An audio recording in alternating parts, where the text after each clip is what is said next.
Welcome to the How to Be Awesome at Your Job podcast, the show where brilliant professionals share how to sharpen the universal skills required to flourish at work. Enjoy more career fun, wins, meaning, and money with your host, Pete Makaitis. Greetings and welcome to lucky episode number 777 with Michael Reddington. Michael shares tips and tricks he's learned from years of doing interrogations to help us become better listeners and persuaders. You'll learn 1, the trick to staying focused and attentive while listening. 2, the subtle conversational cues to look out for. And 3, how to ask better questions to get better answers. So if you want to check out the show notes or the transcript or the links to some bits that we mentioned here, please pay us a visit over at awesomeatyourjob.com/EP777. And by the way, if it's your first time-ish, or you're a newer listener, welcome and thank you. I encourage you to check out some of the very first episodes. Episode 0, start here, and then A, B, C, D, E, F, just before episode number 1 to give you a taste for some of the stuff that we got going on here. You can find those by clicking the trailer on some podcast apps or sorting from oldest to newest in order to see those more readily and get a vibe for what we're all about and get oriented to where you can jump on in and have the most value. Now, let's jump on into some info about Michael. Michael Reddington, CFI, is a certified forensic interviewer. That's what CFI stands for. And the president of InQuasive, Inc., a company that integrates the key components of effective, non-confrontational interview techniques with current business research for executives. Using his background in forensics and his understanding of human behavior through interrogation, Reddington teaches businesses to use the truth to their advantage. Reddington received his bachelor's degree in business administration and management from Southern New Hampshire University and received additional education on negotiation and leadership from Harvard. He currently lives in Waxhaw, North Carolina. Big thanks to Michael for sharing his wisdom with us, and big thanks to our sponsors. Check them out.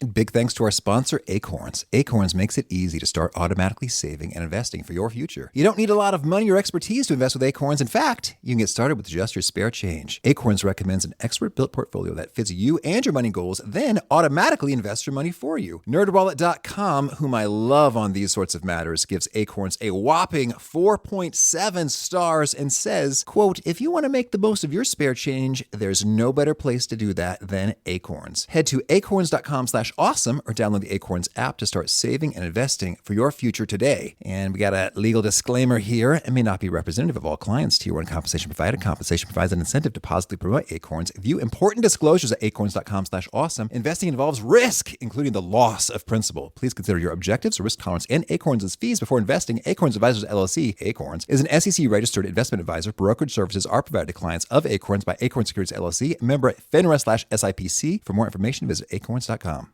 One sponsor to check out is Harvard Business Review. This brilliant magazine, published at hbr.org, is the leading destination for smart management thinking. Fun fact, HBR has been mentioned in 108 episodes of the show. That's because HBR has great stuff that comes up often. They've got explainer videos, podcasts, real-world case studies, and much more. I think of HBR each night that I put on my special orange glasses. Their article, Will Blue Light Glasses Improve Your Sleep?, revealed that those who wore them reported better sleep and a 7% improvement in work performance as compared to those who wore the sham glasses. So I cite HBR anytime anyone tells me that I look silly wearing them.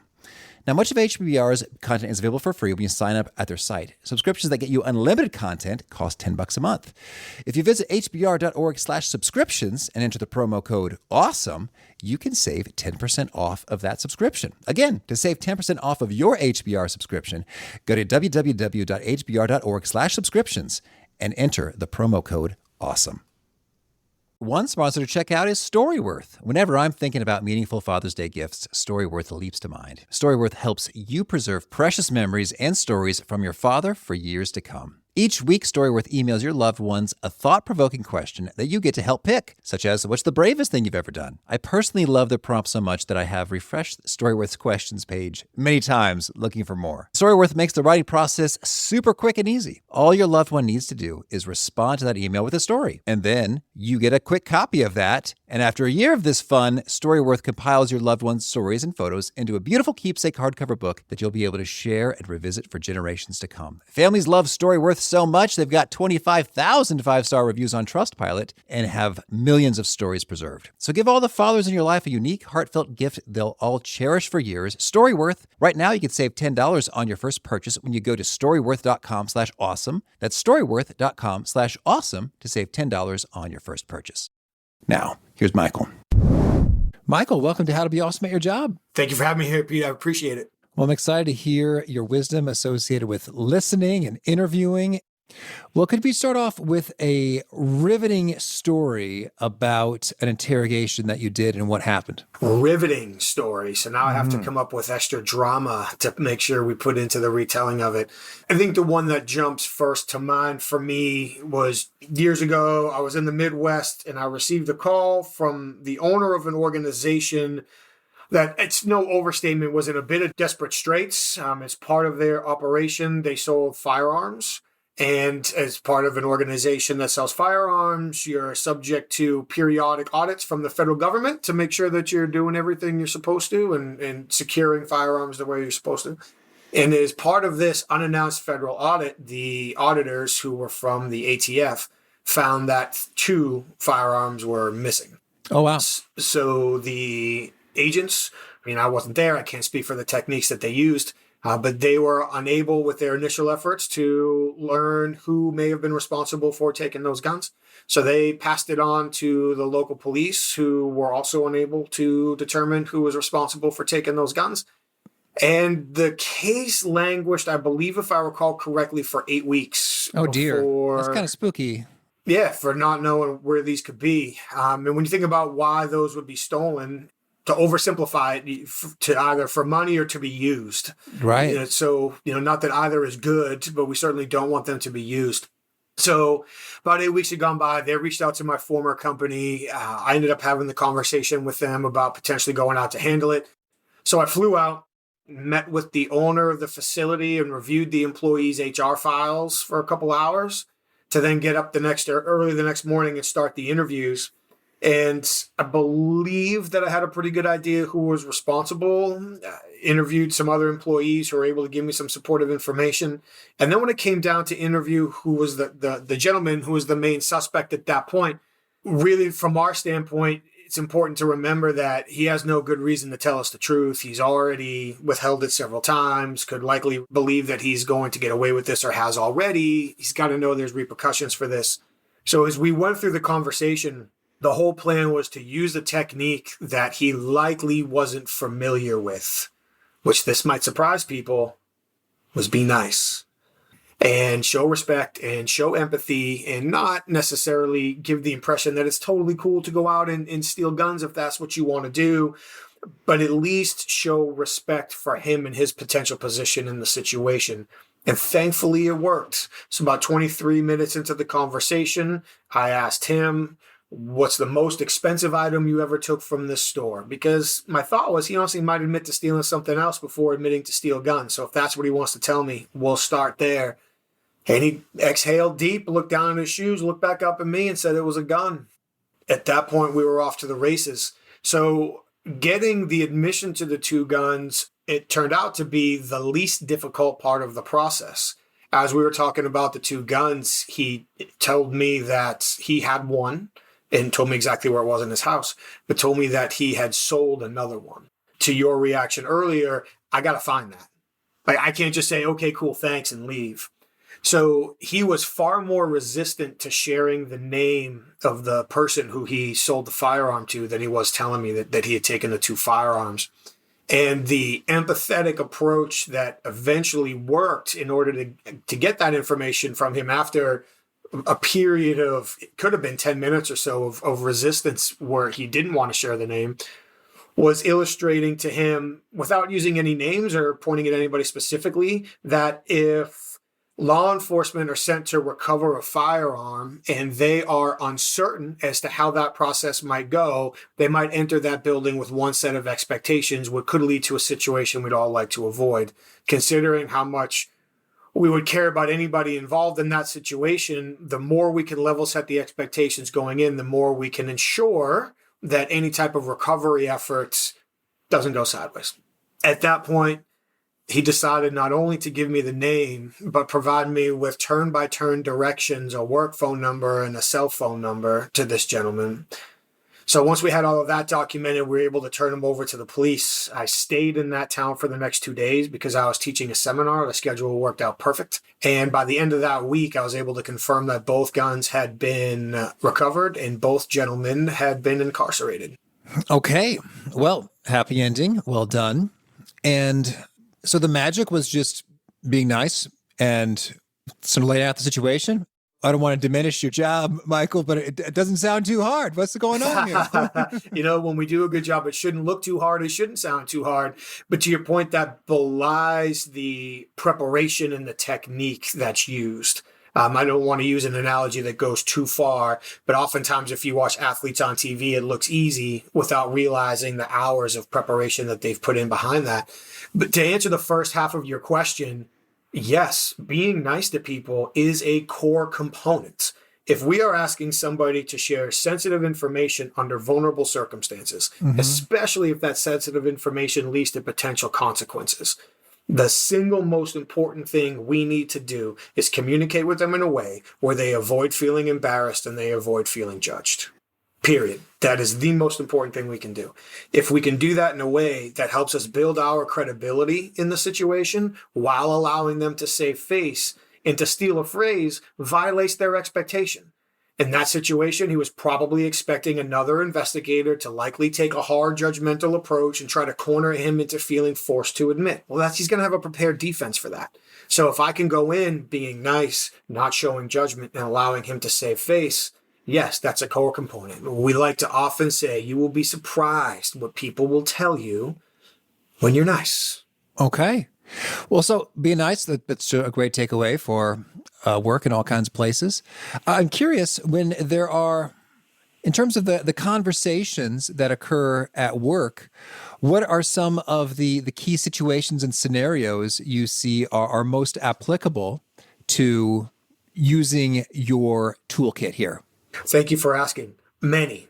Leadership and coaching conversations, conflict between employees, any type of investigative conversation, of course, sales and business development, negotiations, candidate interviewing.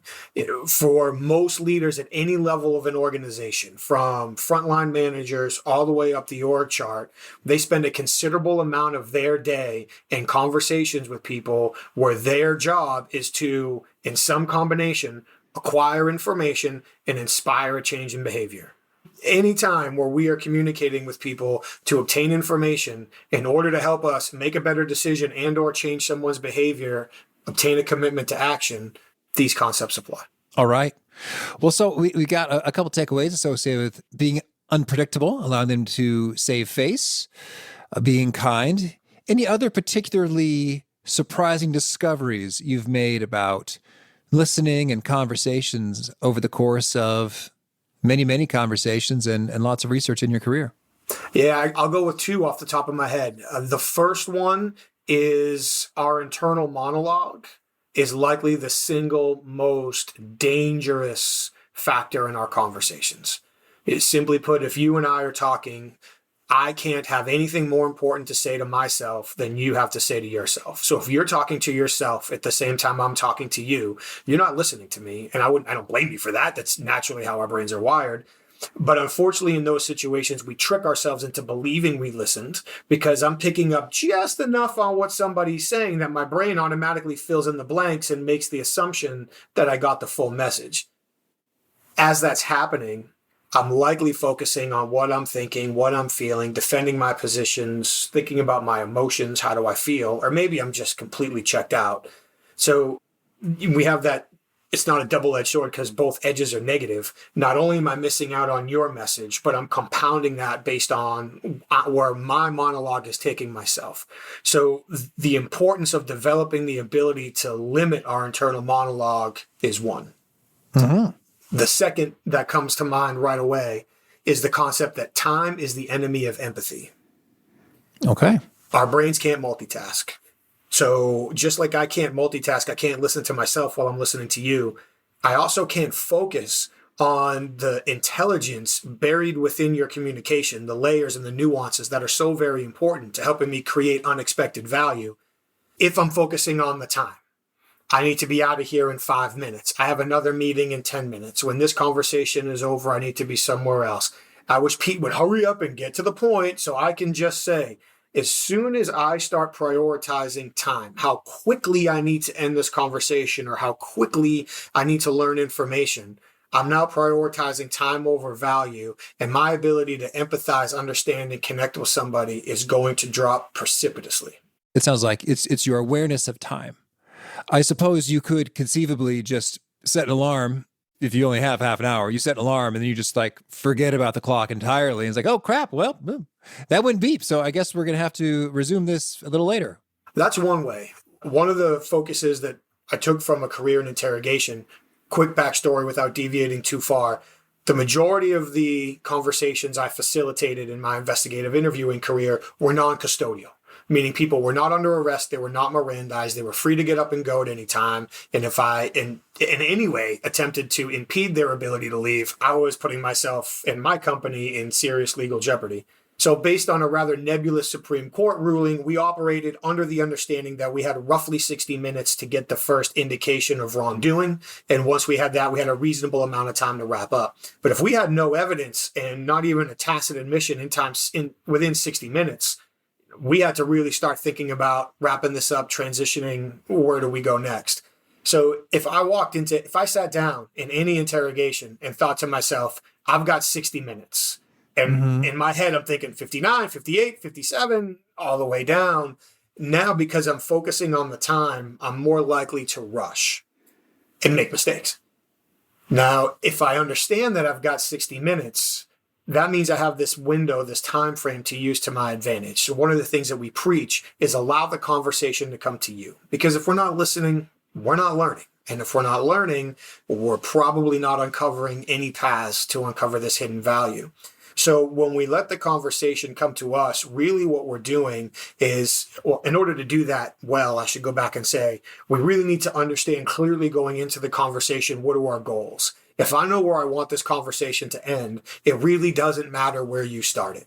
Doesn't matter at all, because I can use wherever it starts and over time, nudge it and guide it to where I need it to go. So as opposed to setting an alarm, if I can understand, well, this is where I need to be, so I'm going to allow the conversation to come to me. I'm going to let Pete start it, guide it, get whatever's off his chest or important to him first. And from there, I'm going to work it to where I need to be. Now I'm embracing that learning mentality towards goal achievement, as opposed to focusing on, I've only got 30 minutes. I need to make sure I get to the point. Now, your book, The Disciplined Listening Method, How a Certified Forensic Interviewer Unlocks Hidden Value in Every Conversation.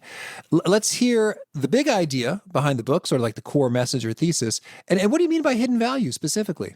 That ties right into the thesis. So really the big idea behind the book is that there are so many opportunities that we have not only the ability to capture, but we have the ability to create in our important conversations. And all the listeners can decide what's an important conversation to them, business, personal, who they're talking to, what the potential opportunities or repercussions of those conversations are. But really the big idea is, what do we need to do in order to capture and create those opportunities and stop letting them fall through our fingers? And so with that, the disciplined listening method, if we were to use the coin analogy, has two sides to the coin. One is that strategic observation side.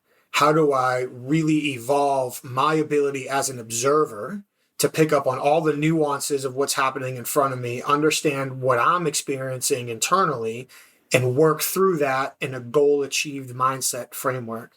And then the flip side of the coin is to improve our influential communication.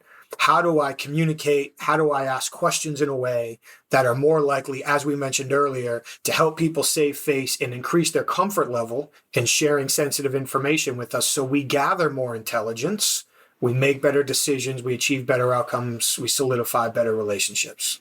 Okay. Well, so you've got 7 core behaviors in the disciplined listening method. I want to dig into a few things you've said already, and then we'll round out as many of the 7 as we have time for. Let's do it. So the internal monologue, that sounds like a huge foundational starting point right there, in terms of if you're more distracted by oh, what's coming up for lunch or whatever other interesting thoughts are in your head, then you're going to have a heck of a time observing nuances, remembering your great questions and influential communication approaches. So can you kick us off by sharing, okay, we've all got an internal monologue. How do we get a bit of control or handle on limiting that? Great question. Couple alternatives for that. Number one, whenever possible, our preparation and the thoroughness of our preparation will help. Now, I know, this is better for a prepared conversation more than a spontaneous conversation. But if I know where I want this conversation to go, if I'm comfortable with my material, if I'm comfortable with the questions I want to ask in advance of the conversation, then I don't need to think about those things. I'm not a musician, so I'm going to steal this analogy. But as my musician friends tell me, they can't play guitar and think of the words at the same time. They can think of the words and have the chords on auto, or they can have the words on auto and think of the chords. But if they can't think of both at the same time. So if I can be prepared with what I want to say, what do I want to ask, where do I need to go, I can work to shut down my internal monologue and really focus on you because there's that many less variables I'm accounting for. That type of preparation isn't always available. During the conversation, the next one is the intentional effort. So when I pick up that my internal monologue is leading me astray, when I catch myself focusing on an emotion or where I need to be in 10 minutes or what else I'd rather be doing or what I need to say next or the point I need to defend next, that's a checkpoint for me to say, wait a minute, I need to refocus.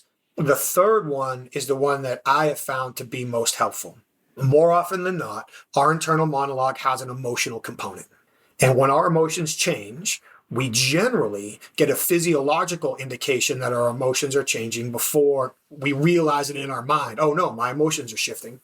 So in order to catch it at the earliest piece, what we like to do is coach people to try to identify what are your physical triggers? What are your first indications physically that your emotions are changing? I will admit mine for everybody, which is a bit embarrassing, but it's curling my toes in my shoes. Often if I'm having a conversation with somebody and my emotions start to shift, I start curling my toes in my shoes. So as soon as I feel my toes curling, I might not rationally understand that my emotions are changing, what they're changing to, or why they're changing. But as soon as I catch my toes moving in my shoes, that's my indication that I need to focus. Now, if my emotions are changing quicker, maybe I'm making a fist in my pocket, or maybe my face is getting red, or my heart rate's beating faster, or my lungs are breathing heavier, any one of these things as well. But for me, largely, I'm going to listen to my body. And my tell, more often than not, is my toes. So for anybody that knows me and listens to this, I can't wait to watch them stare at my feet from now on when we have conversations. But as soon as I feel those toes moving, I know I need to refocus and limit wherever my internal monologue is taking me at that point because it's generating emotions that are likely counterproductive to the goals I'm trying to achieve. Now, when you say emotions change, I mean, I think if the stakes aren't that high, I don't know, or can these emotions change just be a little bit from, oh, I'm interested to I'm kind of bored and tired? Is that like the subtlety or minuteness we're talking about an emotional change? Yeah, it could be shifting to annoyed, to bored, to done. I've heard enough. And you're right, even in these low stakes conversations, the emotional shifts can be just that. And in that case, maybe it's not my toes are moving in my shoes. It could be that I'm looking at my watch or I'm looking at the door or I'm starting to play with my coffee cup on the table or some of these signals we might be sending consciously or subconsciously to our counterpart that this conversation is over. If I'm sending that signal, I'm clearly not listening, which means I'm clearly not learning.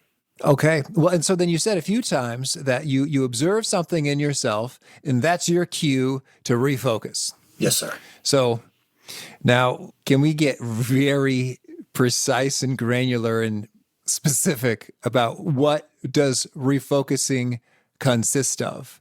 Because I think of many people, they struggle with distractions of all sorts, of all shapes and conversation and elsewhere, smartphones and more.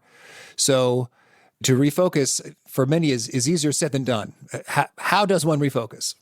Literally, for me, it's by saying to myself, I need to listen to Pete. Literally, I'll go back to the toes. I catch my toes. My first thought is, I need to listen to Pete. Because clearly I'm not right now. So now as I go back and start listening to you, the next question in my mind, which I know dives back into internal monologue as I'm helping to get refocused here, the next question is, how does what he's saying help me achieve my goals? Mm-hmm. Okay. So then you've got, I like that, because the first one, in a way, it's, as far as internal monologues go, it's a little bit of a splash of cold water. It's not too intense. You're not just, terrorizing yourself, beating yourself up, but there's a firmness to it. I'm thinking about my kids. Like if I were to say that, hey, you need to go brush your teeth. It's like, okay, that's escalating on the serious scale, Sure. So, and then you return to your question. I guess that goes back to the preparation, is that you've got a sense for what the goals are, what you're trying to achieve, which is probably best practice for most people in most conversations in work and elsewhere. And so there you have it. Now, if this happens again and again and again, well, you tell me, Michael, might you have to give yourself this stern admonition like a dozen times in a minute, or what are we thinking? Hopefully not in a minute, but maybe a dozen times in a conversation.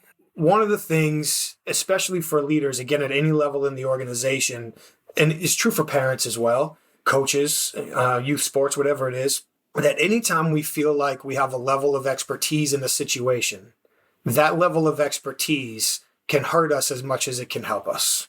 Because if I believe I know how this movie ends, if I believe I already have the right idea or the right solution, then I'm not listening to learn.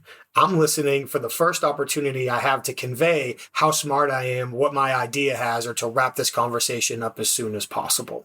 So if I keep falling into that trap, then yes, I might have to kick myself back into this conversation multiple times. Hopefully it's not 12 times a minute, but yeah, I might have to multiple times in a conversation. One of the things that we like to coach is that if we reflect on our communication experiences, so let's say that over the course of a day, I have a dozen important conversations, could be with customers, internally, other leaders in the organization, my wife here at home.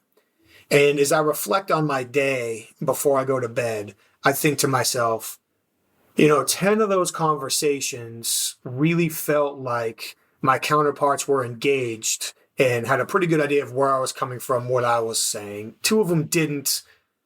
That was probably a them issue. But if I reflect on my day and I think, well, I had 12 important conversations today, and in 10 of them, the people I was talking to just couldn't grasp what I was saying, where I was coming from, the importance of my message. They weren't getting it. Well, I'm the lowest common denominator in those 10 conversations. So the likelihood that this is a me problem is now really high. So if we find ourselves in any type of repetitive situation where we feel like we're not achieving our outcomes or we're running into more resistance in our conversations, one of the questions we like to coach to ask ourselves is, am I the lowest common denominator? And if it appears that I am, to your point, what behaviors do I need to change? How do I need to update my approach? Okay, so that's some internal monologue pieces. Now let's talk about observing nuances, like what are the kinds of things that you recommend we keep our eyes open for? Thank you for asking. I'm going to start with a don't and then get to more do's. Don't try to catch people lying. There's no point. Essentially, everything we've ever been told that people do when they lie scientifically has been proven is not an indication that they're lying, and realistically is an indication that they've become uncomfortable. Yes. Joe Navarro, we had on the show, talked about this. Like there's no telltale sign. Oh, you touched your nose or your ears or your eyes went in this direction or you covered your suprasternal notch. All these things, likely mean there is some discomfort. For who knows why. It's cold. They're kind of bored. They are just tired of going through this again. They want you to find out about something else they're hiding, which is completely unrelated to the matter at hand. Okay, so right on. So it sounds like you got a check mark there. Like, forget the deception bit. Yeah, he's a perfect resource for that. So as we move away from trying to catch people lying, what we really want to focus on is just that. I'm looking for changes in somebody's comfort level throughout the conversation. And then with a heightened level of situational awareness, looking to tie their change in comfort to the most likely trigger. Was it something that I just said? Was it something they were saying? To your point, is the room cold? Did somebody just walk in that they're trying to avoid? That contextual or situational awareness really is the missing ingredient to accurately identifying somebody's emotional shift. But by and large, without even getting into that level of nuance, if we're just looking for oversimplified, does somebody look happy, sad, frustrated? What does their emotional shift look like? For me, just some basics, and Joe might have mentioned some of these. If I'm having a conversation with somebody and we're standing up talking to each other, are their feet pointed towards me and are their shoulders parallel with mine? If the answer to both questions is yes, they're probably relatively engaged. If their feet are pointing away, if their shoulders are turning away, if they keep looking away, this isn't rocket science. They're probably not so much engaged with me. For me, another myth, if somebody crosses their arms, it doesn't mean that they're closed off or defensive. It means they're likely either the physical discomfort, could be cold or their back hurts, or emotionally vulnerable at the moment. And their face might be a better place to look to figure out what the specific emotional vulnerability is at that point in time. But for me, especially with the nonverbals, what behavior changes isn't nearly important as when the behavior changes. So if I know that I'm saying something to somebody that might cause a stressful reaction, that's where I'm looking for that shift in their behavior that potentially indicates they're more stressful. On the verbal communication side, I'll cut straight to my favorite.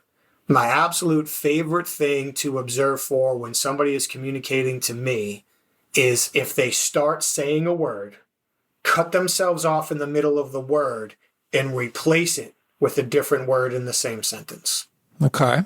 So as an example, if I'm having a conversation, say I'm talking to, or I have one of my employees talking to me, another manager is talking to me, and she comes up to me and says, at this point, I'm really just I believe that my team is concerned at this point that their ability to be successful is limited with the resources they don't currently have. So the word she stopped herself from saying is afraid.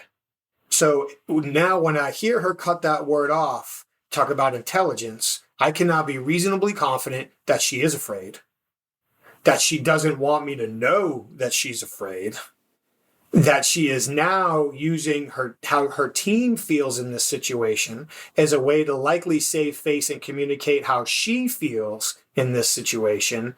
And she's going through an impression management exercise, which tells me that my presence in this conversation is generating some stress for her based on some potential consequences that could be real or perceived. So I can gather all of that intelligence just by catching somebody replace a word, stop a word midstream, change the word, and keep talking. So there's other examples I'd be happy to give you of different things I listen for as well. But for me, that is, from a verbal communication standpoint, often the single biggest thing that gives me the most intelligence right away. Well, yes, that's lovely. I've never thought to pay a lot of attention to that, and now I do. So transformation accomplished. Thank you, Michael. You're welcome. Yeah, lay it some more on us. What else are you looking for? From a general standpoint, I'm looking for changes in their speed of delivery, how loud or soft they talk, any pauses. Does the pause fit the question? That's another big one. I'm not so worried about if somebody has a long pause or a short pause. I care, does the pause fit the question? If I ask somebody a question they really should have to think about and they give me a quick answer, they either prepared in advance, they're blowing me off, they don't have the answer. If, on the other hand, I ask somebody a question that they should have a really quick answer to, and instead they take a long time to think about it, well, why are they taking so long to think about this answer when it's something that they should have off the top of their head? So it's not so much, is it a short pause or a long pause? It's, does the pause fit the question? And the same thing is true with tone of voice. Does the tone match the message? If somebody is portraying a confident message, but it has a questioning tone, they're probably not as confident as they're portraying. I'm sure there are international listeners to this program. So what I'm about to say is going to be geared a little bit towards American English. If I hear a question mark where a period should be at the end of a sentence, instead of saying, yes, I can do it, it's, yeah, I can do it. They have that spike at the end and that question mark. I would never go as far as to say they're lying. I would go as far as to say one of two other alternatives are more likely. One, they're not as confident as they're trying to portray that they can do it, or two, they're testing us to see if we believe that they can do it. So that would be another one I listen for there. Pronoun usage is another big one. Often, if people are trying to distance themselves from responsibility, the pronouns will change in their statements. So if I get a lot of us's and we's in the beginning, and then a lot of them and they's when the unfortunate part of the situation happened, that could be an indication that they're distancing themselves. The reverse could be true as well. They could start with a lot of theys and thems, and then later on start slipping in some we's and us's, which could be an indication that they're more involved than they were letting on. Same thing is true with tense changes. If the tense changes in somebody's story, past tense, present tense, if they go back and forth, that could be an indication. Really, as I pick up on these things and more, what I'm consistently listening for is something that you mentioned earlier, which is the opportunity to help somebody save face. And when Joe talked about not trying to catch people lying, there's little to no benefit in that. Really what we should be listening to is how or why is somebody trying to help themselves save face? And then how do we go about that? So literally earlier today, I was part of a conversation where one of my clients is working on a negotiation where we know for a fact that they've been lied to. And the message that I received today was, first, we need them to tell us the truth. And the conversation after that was actually, we don't. What we need to do is find an opportunity to allow them to save face and continue the conversation so we get the outcome we're looking for. If we prioritize essentially getting them to confess to previously lying to us, and we don't have a good way to help them save face with the process, we run the risk of torpedoing what we're trying to achieve with this partnership.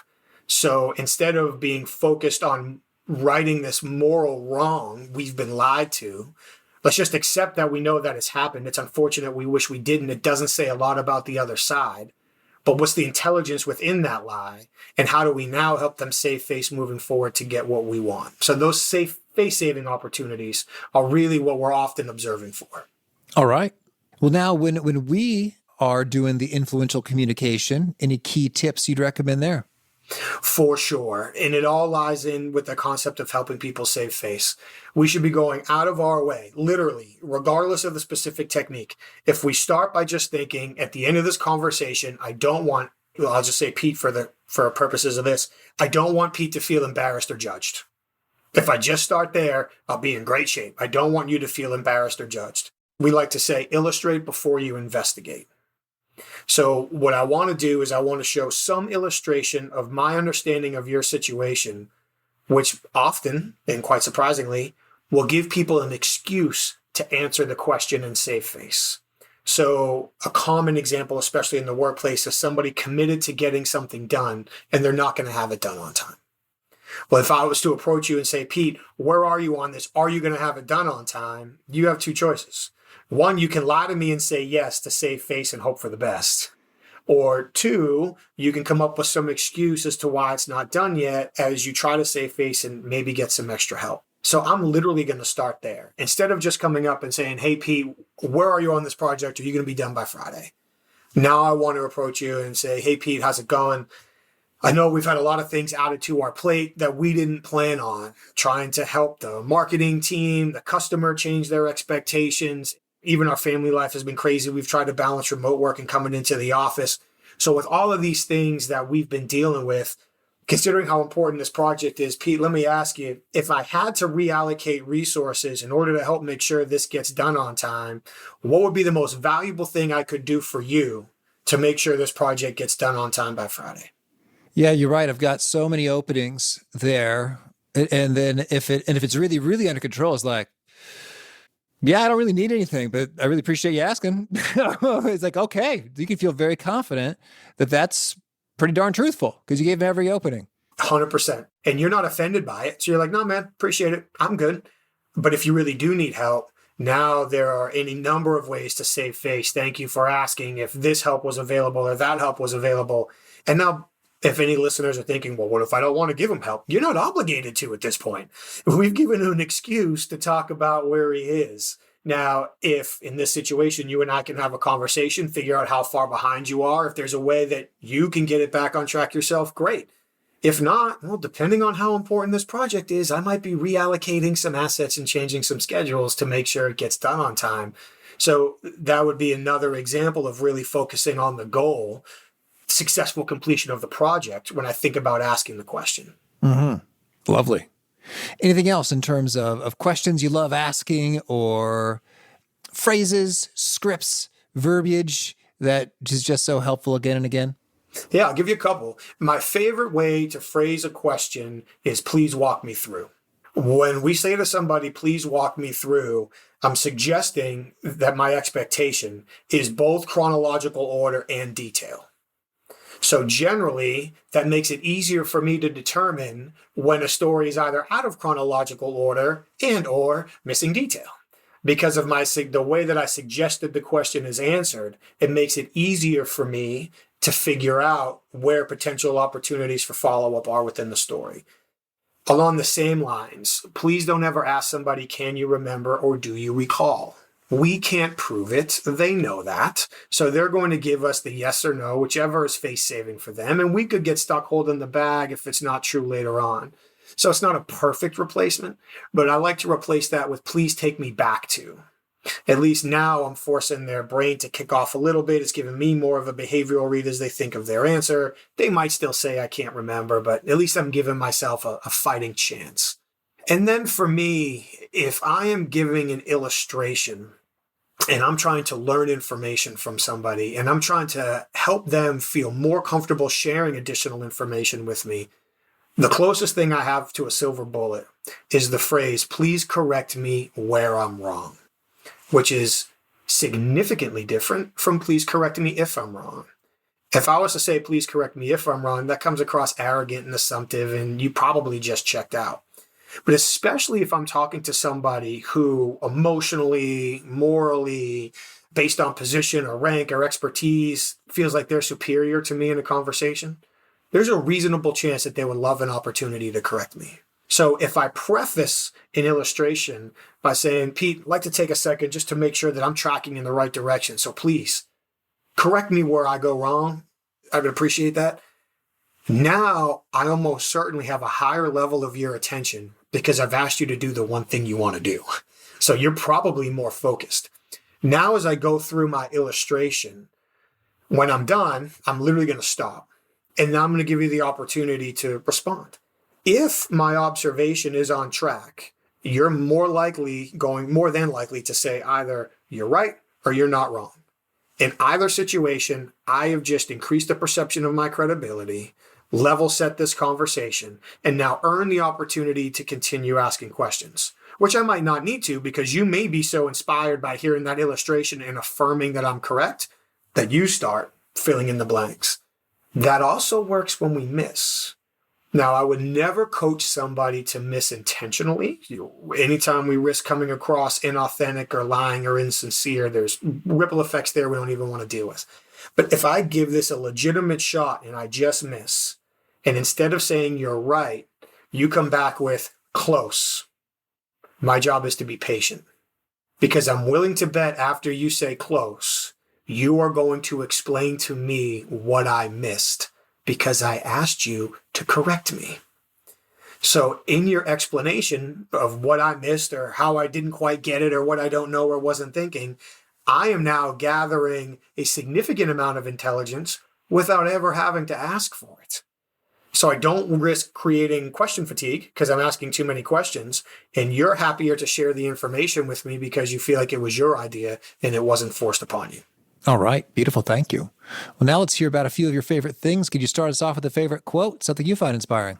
My favorite quote, actually, I believe ties into a lot of what we talked about today. It's an old Sun Tzu quote. Other people probably use it as well. I believe it goes, submitting the enemy without fighting is the acme of skill. And not that in any way I'm suggesting everybody we talk to is our enemy, but I am certainly suggesting that getting through conversations without creating unnecessary conflict is metaphorically the acme of skill.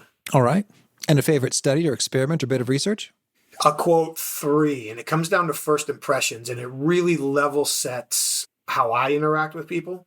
So there were 3 studies from 3 independent universities. I'm assuming I'm going to get them correct. The first one came out of Princeton, was that we are capable of judging somebody's intellects, character, and trustworthiness, if I have that correct, within 100 milliseconds after looking at their face. Okay. A similar study out of the University of Glasgow showed that we're capable of determining the same factors within 500 milliseconds of hearing somebody say the word hello. The third study came out of the University of Colorado, where they found that we're capable of categorizing somebody, essentially fitting them within one of our previously conceived mental models, as fast as 100 to 150 milliseconds. So really keeping in mind not that we're judging people that fast and we need to be careful, but also that people are judging us that fast in the literal instant of introduction is so important to set the tone for our conversations. Okay. Now you say we're capable of, I imagine, is it fair to say that doesn't mean we're capable of doing it well or correctly? It's just that we can make snap judgments and they may or may not be correct. Roger that. Yes, sir. Okay. And a favorite book? I would start by saying I highly recommend people read every word Robert Cialdini ever wrote. Oh, yeah. We've had him on the show. He's amazing. Yeah, so Influence, The Psychology of Persuasion, anything that he wrote. I'm a fan of Malcolm Gladwell. I'm not breaking any new ground there. For me, the best leadership book I've ever read, and it's hands down no competition, is a book called Care to Dare by George Kohlreiser. So I'll throw that one on the list as well. So I think that's probably a pretty good list to start. I also like the Freakonomics crowd. I'm forgetting both the authors are named Steve, but Think Like a Freak in those books. I'm a huge fan of those books as well. All right. And a favorite tool, something you use to be awesome at your job? Patience. Give other people the space they need to talk. The more they talk, the more they learn. The more they talk, the more they feel respected. The more they feel that we care about them. The more they feel like we're invested in them. I know, especially with leaders in a time-compressed world, patience is a 4-letter word. But I honestly believe if I had to rank conversational tools that lead to success, if I understand your question correctly, patience is right at the top of the list. All right. And is there a key nugget you share that really connects and resonates with folks that quote it back to you often? That time is the enemy of empathy comes back to me a lot. I'll give you 2 more. People react the strongest to what they observe first. Go back to those statistics about how quickly we're judging people. We tend to carry expectations into every interaction. We tend to commit the level of energy and a focus that we believe is appropriate based on the expectations we carry in. Becomes a self-fulfilling prophecy. So people react the strongest to what they observe first. Whatever we say or do first, how that either lines up or violates their expectation often kicks off their initial reaction process. And with that, people will perceive how we communicate with them as proof of how much we respect them. All right. And if folks want to learn more or get in touch, where would you point them? Appreciate you asking. They can learn more about the book at disciplinedlistening.com. They can learn more about what we do at InQuasive at InQuasive.com, InQuasive. And if they want to learn more about me, the 2 best places to look would be michaelreddington.com or on LinkedIn at Michael Reddington CFI. Okay. And do you have a final challenge or call to action for folks looking to be awesome at their jobs? Go into as many conversations as you can and allow yourself to be surprised. Go into every conversation thinking to yourself, how can this person surprise me? Our brains are wired to look for information that confirms what we already think and believe, and wired to disregard information that conflicts what we already think and believe. So if we can go into our important conversations and think, okay, let's see how Pete surprises me today. And not from a point of arrogance, let's see if Pete can surprise me today, but from like a literal point of curiosity. Let's see how Pete surprises me today. We'll be surprised what we'll be able to learn, and then how we'll be able to use what we learn to impact our relationships. All right. Michael, thank you. This has been a treat. I wish you the best and many great conversations. I appreciate the time, sir. Thank you. I've enjoyed it as well. After listening to Michael, I will never again think about someone starting to say one word and then stopping it to start another word the same way again. Great little tidbits from Michael, which can transform how your conversations go with the value unlocked from them. Again, the show notes, the transcript, and the links to items that we mentioned is over at awesomeatyourjob.com/EP777. Hope to catch you next time. and peace. Thanks for listening. To get the most out of the show, we recommend 2 key things. First, check out the extra resources at awesomeatyourjob.com. You can find this episode's transcript and links, as well as the perfect episode for your situation. You can search the full-text transcripts of hundreds of episodes or explore episodes tagged by topic and competency covered. Second, subscribe to the podcast and get future episodes automatically. You can subscribe by telling Siri and several other smartphones and speakers, subscribe to the How to Be Awesome at Your Job podcast, or by tapping subscribe in your podcast player of choice. If you'd like some extra help figuring out podcasts and how subscriptions work, visit awesomeatyourjob.com/subscribe for guidance.